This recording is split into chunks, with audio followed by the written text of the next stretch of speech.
While the rest of the world looks for the best green fuel, physicist Amory Lovins says the biggest part of the fuel problem has been sitting in your garage all along. The more I thought about the physics of the car, the more obvious it became that people were thinking about it backwards. Today's cars are big, fast, and powerful. But when it comes to fuel, there's something wrong with the math. As a physicist, I've been wondering why our cars use about 1/3% of their fuel energy to move the driver. Turns out, nearly 90% of all your fuel never makes it to your wheels. Where does all the fuel go? It's lost in the engine, idling, drivetrain, and accessories. Subtract all that, and you're left with 6% of the original fuel, which accelerates the car and heats the brakes in the end. Only 0.3% of the car's fuel energy actually ends up moving the driver. Amory Lovins and his green fuel team at the Rocky Mountain Institute went to work. There's so much waste out there today that we do feel smarter design and technologies can radically reduce that waste. They wanted to invent a new, super efficient car, but they didn't want to make it too small. If you do that, the vehicles actually become less safe, and they also become less desirable for, let's say, American consumers that have large families. So how do you cut waste without cutting size? I started thinking about that whole new design space of combining ultralight, ultra-low drag with hybrid. That turned into the hypercar concept. They looked at every part of the car with fresh eyes. Big factor is the air conditioning unit. In fact, in some cars, the air conditioning unit is sized to be able to cool an Atlanta house in the summer. Like a green home, their car would have insulation and double-paned windows. Part of the issue with these efficient vehicles is they have to be designed to maximize integration. Car parts like seats would be integrated into the car chassis. And also provide a wraparound feel for luxury without having to be thick. If we can actually make the car lighter, we require a smaller powertrain. We require a smaller engine. We require fewer batteries. But their biggest fuel savings came, ironically, from the race car industry. Carbon fiber. Carbon fiber has 10 times the strength of steel. It weighs half as much, but Carbon fiber laid up by hand the way you make race cars is expensive. to use carbon fiber in a consumer car, Amory and his gang would have to find a new way to make it. Easy. They reinvented the technology. Just listen to the sound. Plastics have changed since that 60s film, The Graduate. Never before has carbon fiber been made so strong, so quickly. At Fiber Forge, 50,000 strands of fibers are woven into tapes. Tapes become flexible panels. Panels are heated together.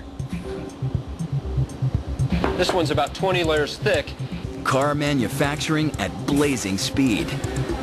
So this step is 3 minutes, this step is 3 minutes, and then the final forming is 3 minutes.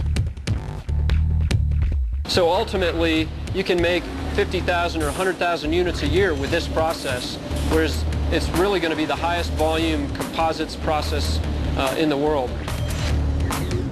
Today's car frames require hundreds of parts, which add weight and fuel cost. The hypercar frame is made of 14 parts, which snap together. And this structure makes it immensely stiff and strong, and yet very light. There is a widespread perception that lighter vehicles are less safe. That perception, we feel, is wrong. A lighter weight car is going to accelerate better, is going to handle better, and is going to brake shorter than a heavier car. They cut even more fuel losses by tucking in the side mirrors, making the tires out of a stiffer material. That minimizes flexing, which eats fuel. They even cut weight in the headlights. The result? The next generation hypercar, a vehicle that is lightweight and has plug-in hybrid capability that we think will get to market in 3 to 5 years. It will handle 5 adults in comfort. It'll haul a half-ton up a 44% slope. Very brisk acceleration, 0 to 60 in about 7 or 8 seconds. It's an SUV that will get more than 100 miles per gallon.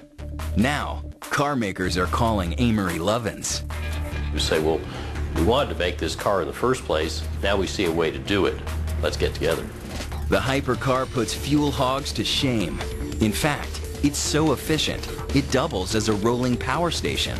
Your car is going to be sitting there with potentially a considerable amount of stored energy. And at that time, it might be more efficient to take that energy and provide it back into the grid. So it goes two ways. We call that vehicle to grid, and the plug-in hybrid essentially enables you to feed this electricity not just into the car, but out of the car at peak times. How does that work? Well, your fuel-efficient car would have energy to spare. Each day, you sell your extra energy back to the power company. And at the end of the month, you get a check. Imagine that.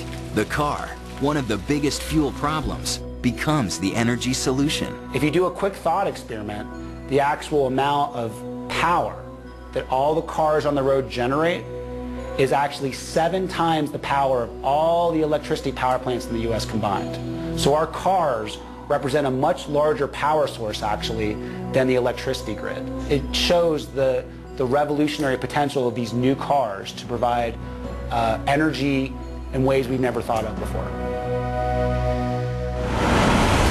A road with cars that redefine efficiency and innovation. We're going to be using radically less energy. A gas station with a limitless variety of fuels. We're going to need it all. It's going to have to be an energy mix. A world chock full of bright green choices. There's an energy in the science community that we finally are getting enough of these tools.